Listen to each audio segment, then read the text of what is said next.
ആട് 3 തിയേറ്ററിൽ തന്നെ കാണാൻ കാത്തിരിക്കുകയല്ലേ? ആട് 3യെക്കുറിച്ച് ഉയർന്നു വരുന്ന കുറച്ച് സംശയങ്ങൾക്ക് മറുപടി കിട്ടുമെന്ന് നോക്കിയാലോ. മൂന്നാം ഭാഗത്ത് ഇവരെന്തായിരിക്കും തപ്പി നടക്കുന്നത്? ആ വസ്തു തേടി തന്നെയാണോ വിദേശികളും വരുന്നത്? Friday film house universe സൃഷ്ടിക്കുമോ?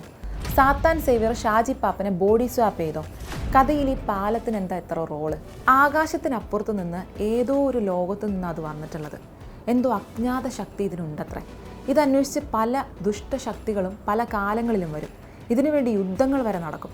ജയസിയുടെ voice ഓവറിലെ ട്രെയിലറിൻ്റെ തുടക്കം പറയുന്ന കാര്യങ്ങളാണല്ലോ. ആദ്യ ഭാഗത്തിലെ നീലക്കൊടിവേലി പോലെ, രണ്ടാം ഭാഗത്തിലെ കമ്മട്ടം പോലെ, മൂന്നാം ഭാഗത്തിലൊരു സംഗതി ഇവർ തപ്പി നടക്കുന്നുണ്ട്. അതെന്തോ വിചിത്ര ശക്തിയുള്ളൊരു സാധനമാണ്. ടൈം ട്രാവൽ ചെയ്യാൻ പറ്റുന്ന, അല്ലെങ്കിൽ മറ്റൊരാളായിട്ട് മാറാൻ സഹായിക്കുന്ന എന്തോ ഒന്നായിരിക്കാം. എന്തായാലും ആ വസ്തു തേടി വിദേശികളും വരുന്നുണ്ട്.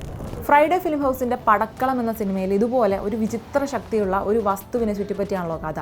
അതിനുവേണ്ടി പല നാടുകളിലും യുദ്ധം നടന്നിട്ടുണ്ടെന്ന് പടത്തിൻ്റെ ഫ്ലാഷ് ബാക്ക് സ്റ്റോറിയിൽ പറയുന്നതായിട്ട് ഓർക്കുന്നില്ലേ? അതിൻ്റെ റെഫറൻസ് ഉപയോഗിച്ചിട്ടാണോ പാപ്പനും പിള്ളേരും ആട് 3 വന്നിട്ടുള്ളത് എന്ന തോന്നലാണ് ഫ്രൈഡേ ഫിലിം ഹൗസ് യൂണിവേഴ്സ് സൃഷ്ടിക്കുമോ എന്ന സംശയം ഉണ്ടാക്കുന്നത്. ഇതിൻ്റെ തന്നെ തുടർച്ചയാണ് ബോഡി സ്വാപ്പ് പരിപാടി. സാത്താൻ സേവ്യർ ഷാജി പാപ്പനെ ബോഡി സ്വാപ്പ് ചെയ്തോ എന്നതാണ് സംശയം.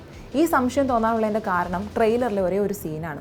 ആട് മുൻഭാഗങ്ങളിലെല്ലാം പാപ്പൻ തുടരുന്ന ചില മാനറിസങ്ങളുണ്ട്. ടെൻഷൻ ക്രിയേറ്റിംഗ് മൊമെൻറ്റുകളിലെല്ലാം കുടിച്ചുകൊണ്ടിരിക്കുന്ന വെള്ളം നീട്ടിത്തുപ്പുന്നൊരു ശീലം പാപ്പന് മാത്രമുള്ളതായിരുന്നു. ഇവിടെ പക്ഷേ സണ്ണി വെയിൻ്റെ സാത്താൻ സേവ്യറിൽ ഈ മാനറിസം കാണുന്നുണ്ട്. പടക്കളത്തിലെ കഥാപാത്രങ്ങൾ തമ്മിൽ ബോഡി സ്വാപ്പ് ചെയ്തതുപോലെ ആടിലും എന്തോ ഒന്ന് സംഭവിക്കുന്നുണ്ട്.